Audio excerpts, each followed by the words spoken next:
गुरु नानक देव जी के जीवन में एक घटना आती है कि जब वो काबा गए, वो काबा के पत्थर की ओर पैर करके सो गए। तब पुजारियों ने उन्हें बहुत डांटा। तब गुरु नानक देव जी ने कहा, ठीक है, मेरे पैर वहां मोड़ दीजिए, उस दिशा में जहां परमात्मा नहीं है। और कहा जाता है, जिस दिशा में गुरु नानक देव जी के पैर मोड़े गए, वहीं काबा का पत्थर घूम गया। क्या यह घटना भी ओमकार की ओर इशारा करती है? निश्चित रूप से मैं ओशो के शब्दों में पढ़कर उनका उद्धरण सुनाऊंगा इस कहानी के बारे में। उसके पहले मैं बताना चाहता हूं कि ओम की जगह मुसलमानों में और ईसाइयों में ओमीन या अमीन शब्द का इस्तेमाल होता है परमात्मा का प्रतीक के रूप में। ईसाई धर्म में परमात्मा के 3 गुण कहे जाते हैं, ओमनी प्रेजेंट, ओमनी पोटेंट और ओमनीसिएंट। यहां पर जो ओमनी शब्द है इसका मतलब वही ओमकार है। ओमनी पोटेंट यानी परमात्मा की तरह शक्तिशाली, सर्वशक्तिमान। ओमनी सिएंट यानी सर्वद्रष्टा, सबका साक्षी परमात्मा। और ओमनी प्रेजेंट यानी वह जो ओम की तरह मौजूद है, सर्वव्यापी। आपने अभी जो सवाल पूछा ना कि सर्वव्यापी, जहां गुरु नानक जी के पैर खिसकाए गए वहीं पर वह पवित्र पत्थर चला गया। वह तो सर्वव्यापी है, पैर के बाहर नहीं, पैर के भीतर भी वही है। न केवल सिर के अंदर, हृदय के अंदर, रोम रोम में वही है, पैर के अंदर भी वही है। उससे भिन्न कहां ले जाओगे, कैसे ले जाओगे? तो यह जो शब्द हैं 3, इनके बारे में अधिकांश हिंदू विद्वानों का मत है कि ये ओमनी प्रेजेंट, ओमनीसिएंट, ओमनीपोटेंट ये संस्कृत के ओम शब्द से आए हैं। नहीं, ऐसा नहीं है। ओशो ने इसको उजागर किया है। दुनिया में जहां कहीं भी कोई ध्यानी साधक अपने भीतर शांति और मौन में डूबा, उसको ओम की ध्वनि सुनाई पड़ने लगी।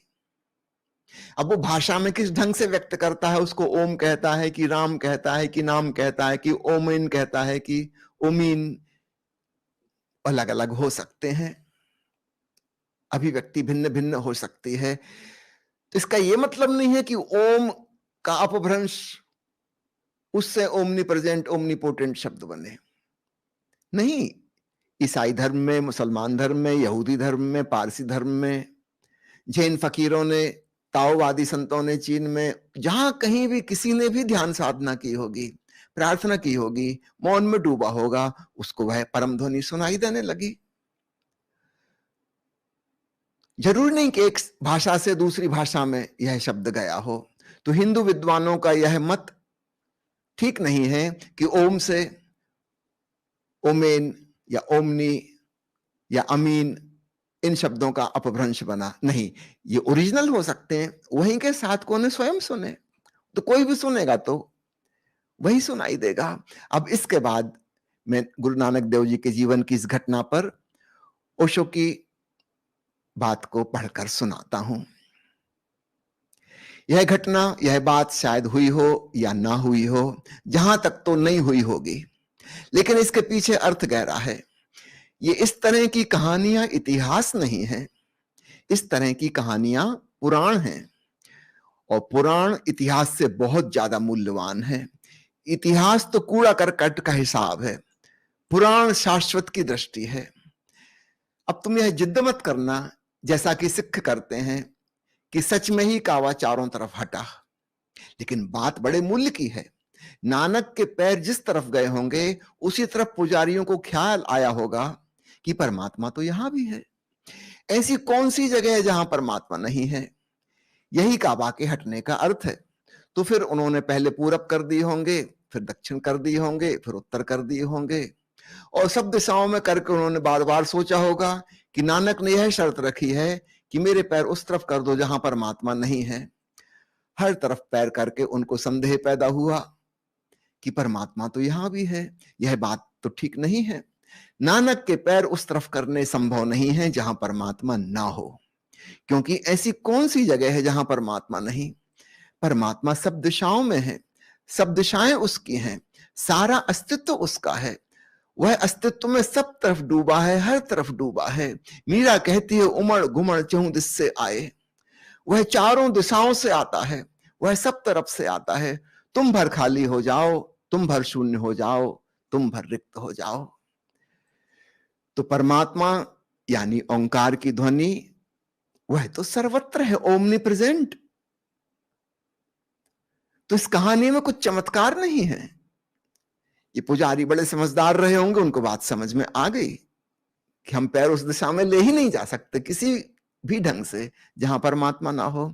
ओंकार की ध्वनि तो सर्वत्र है। तो ओमनी पोटेंट, ओमनी प्रेजेंट, ओमनीशिएंट, सर्वव्यापक, याद रखना सर्वत्र है। इसलिए ओंकार की ध्वनि को हम पिन पॉइंटेडली नहीं बता सकते कि कहां से आ रही। अन्य सारी ध्वनियों को हम कह सकते हैं कि लेफ्ट साइड से आ रही है आवाज, ये आवाज राइट साइड से आ रही है, ये पीछे से आ रही है, हम पकड़ सकते हैं। ओंकार की ध्वनि हम कहीं से नहीं बता सकते कहां से आ रही। सच पूछो तो ये भी नहीं कह सकते आ रही है कि जा रही है। और सच कहो तो ना आ रही है ना जा रही है, बस है, बस है। तो सर्वव्यापक है। तो नानक की कहानी को एक पौराणिक कथा समझना, उसके पीछे छिपी उपमा, प्रतीक, संकेत को पकड़ना। ये कहानी कोई इतिहास नहीं है, ऐसा कोई सचमुच में पत्थर नहीं हट जाने वाला है। लेकिन पत्थर तो चूंकि प्रतीक है परमात्मा का, ओंकार का, इसलिए सूक्ष्म बात को पकड़ना।